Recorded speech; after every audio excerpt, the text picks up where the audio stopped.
Evening. Short blogger, short and daily blogger Swapna তোমাদের কাছে নতুন একটা ব্লগ নিয়ে আবার চলে এসেছে। আজকে একটা জায়গায় যাচ্ছি, চলো। এই জায়গাটা তো তোমাদের চেনা, এইটার নাম হচ্ছে কেবিএস। এখান থেকে বাস ধরবো। তাহলে তোমরা আশা করি ভালো আছো, সাবধানে আছো, সুস্থ আছো। চলো যাই, যেখানে তোমাদের দেখাবো কোথায় যাচ্ছি। তোমাদের চেনা জায়গা যদিও, তবু আমি আবার দেখাবো তোমাদেরকে। তাহলে চলো এগিয়ে যাই। চলো আমরা কোথায় এসেছি তোমরা তো দেখতেই পাচ্ছ। এটা হচ্ছে বাসাবনাগুড়ি রামকৃষ্ণ মিশন। চলো তাহলে ভেতরে যাই। দেখো কি সুন্দর পদ্মগুলো এইটুকু জায়গার মধ্যে করেছে, কিন্তু বাঁশি বাজাচ্ছে, ভিডিও তুলতে দেবে সুন্দর না, বারণ করছে। কিন্তু তাই কিছু করার নেই, ভিডিওটা তোমাদের দেখাতে পারবো না। দেখো দূর থেকে কি অপূর্ব লাগছে মন্দিরটা। চলো ভেতরে যাই। আর তো কিছু দেখাতে পারবো না। দেখো সন্ধ্যের আলোতে দেখো কি অপূর্ব লাগছে না, ভীষণ ভালো লাগছে। কিন্তু প্রার্থনার অনেক দেরিতে শুরু হবে বলে একটু প্রার্থনা না করেই চলে যাচ্ছি। তোমাদের দেখালাম কি অপূর্ব লাগছে। তোমাদের তো বলেছি এটা হচ্ছে কর্ণাটকের, কিন্তু এটা প্রথম রামকৃষ্ণ মিশন।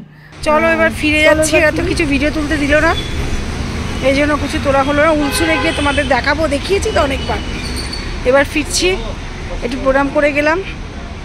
এখানে সারদা মা এসেছিলেন। চলো তোমাদের আশপাশটা একটু দেখাই। এই জায়গাটার নাম হচ্ছে বাসাবানাগুড়ি। এখানেই আছে রামকৃষ্ণ মঠ।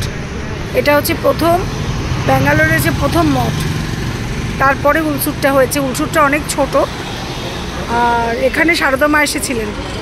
ভেতরটা তোমাদের দেখাতে পারলাম না, আগে তো দেখিয়েছি। এখন ক্যামেরা একদম অ্যালাউ নেই, কারণ নিজেরাই তো ভিডিও করে ছাড়ে, ওই জন্য। যাই হোক, চলো আজকে এই পর্যন্তই, এবার ফিরে যাই।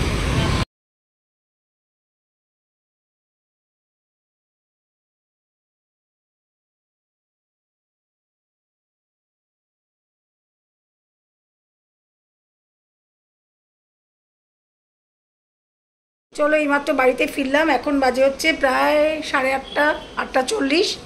এবার একটুখানি ধোসা খেতে যাব। চলো তাহলে সঙ্গে চলো, আর ব্লগটাও শেষ করে দেবো। চলো ছেলের জন্য একটা ওষুধ নিতে যাচ্ছি। ওর এখন আবার শরীরটা খুব খারাপ করেছে।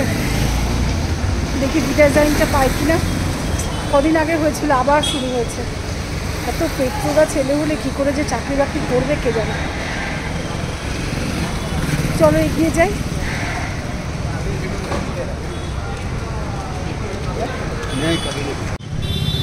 এই দোকানটায় যাব।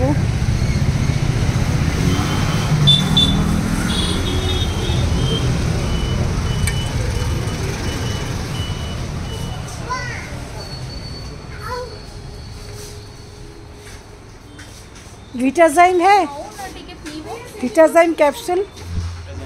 हाँ, এই দোকানটায় মোটামুটি কলকাতার ওষুধগুলো পাই। দেখা যাক পাই কি না। মোটামুটি পাই এই দোকানটায়, জানি আজকে কপালে কি আছে। চলো ব্লগটা এখন শেষ করে দিচ্ছি। বললাম তোমাদের যে ধোসা খেতে যাবো, কিন্তু বললাম না আমার ছেলে সাংঘাতিক পেটের প্রবলেম হয়।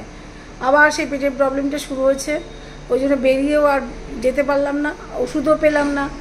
ঘরে এখন যা ওষুধ আছে ওটাই খাওয়াতে হবে। ভিটাজাইমটা তো নেই, নরমেট্রোজেলটা দেখি আবার বোধহয় দিতে হবে। এর পেটের জন্য না আমি পাগল হয়ে যাই। যাই হোক চলো, আজকে তো তৃতীয়া, সবাইকে শুভ তৃতীয়া।